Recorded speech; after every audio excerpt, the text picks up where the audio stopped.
La passion des débuts s'estompe, et après. C'est une étape en fait normale et saine en amour.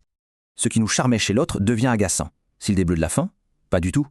Cette passion du début, c'est hormonal. Et biologiquement, ça ne peut tout simplement pas durer éternellement. C'est un retour à la réalité. Et non, ce n'est pas un échec, c'est juste une nouvelle phase. Les psychologues ont un nom pour ça, la différenciation. C'est une étape absolument clé pour la suite. Ça peut paraître étrange, mais cette désillusion est en fait nécessaire, et même saine. En gros, on passe de la fusion, le fameux nous, à l'autonomie de deux jeux distincts. Ce nous fusionnel peut vite devenir étouffant. Le besoin de redevenir je se fait sentir. Et voilà comment ça se voit. Les petites manies agacent et les différences créent des conflits. Mais attention, derrière ces frictions, il y a souvent une angoisse, celle de la séparation. Le besoin d'espace de l'un peut être vu par l'autre comme un rejet, un manque d'amour.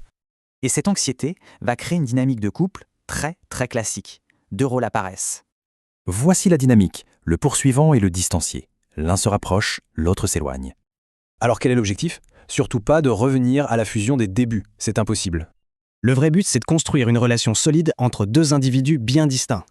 La solution, c'est d'accepter que l'autre est différent et d'apprendre à gérer ça ensemble. Et si au fond, la plus grande preuve d'amour, c'était justement d'accepter ces différences ?